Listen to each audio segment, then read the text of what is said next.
நேத்து பஸ் ஏறிட்டு படுத்தவன் தான் இன்னைக்கு காலைல 6 மணிக்கு தான் எந்திரிச்சேன். இடையில எங்கேயுமே எந்திரிக்கவே இல்ல. கோயம்புத்தூர் பக்கம் வந்துட்டோம். இடையில 2, 3 ரெஸ்ட் ஸ்டாப்ல நிறுத்துனாங்க. ஆனா நான் எந்திரிக்கவே இல்ல. படுத்து தூங்கிட்டேன். சத்தம் கேட்டது கூட நல்லா ஞாபகம் இருக்கு. வேகமா ஓடிட்டு இருக்க பஸ்ல பேக்க தூக்கிட்டு அந்த மெயின் ரோட போய் ரீச் ஆகுறது தான் முக்கியமான டாஸ்க்கே. அங்க இங்கன்னு அடிபட்டு கடைசியில போய் சேரும். கொஞ்சம் நேரத்துல வந்தனாலும் பரவால்ல. போய் கொஞ்ச நேரம் ரெஸ்ட் எடுத்துட்டு அப்புறம் வேலைய ஆரம்பிச்சா போதும். ரொம்ப நாள் கழிச்சு நம்ம ஊர்ல இன்னைக்கு தான் 7 மணி கொஞ்சம் வெயில் இல்லாம நல்லா இருந்துச்சு.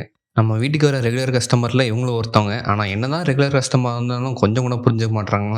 டெய்லியும் சண்டை தான். அடிதடி இல்லாம போறதே இல்ல. "என்னடா சொல்ற? ஒண்ணுமே புரியலையே" அப்படின்னு கேட்டீங்கன்னா, அது ஒண்ணும் இல்ல. நம்ம வீட்ல ஒரு ஜன்னல் மட்டும் மிரர் டைப்ல மாட்டி இருக்கும். அது தெரியாம எவனோ சண்டைக்கு வரானாச்சு அத கொத்து கொத்துன்னு கொத்தி கண்டிப்பா இதனால ஒரு நாள் உடைய தான் போகுது. இவங்க 2 பேர் தான் இதுக்கு காரணம். அப்புறம் சரின்னு வேலை செய்ய உட்கார்ந்தேன். இன்னைக்கு ஒரு 2 பேர் லீவுன்றதுனால இன்னைக்கு நமக்கு டாஸ்க்கா கொஞ்சம் தள்ளியிருக்கு. இதுல என்ன பியூட்டின்னா நாளைக்கு எல்லாருமே லீவு.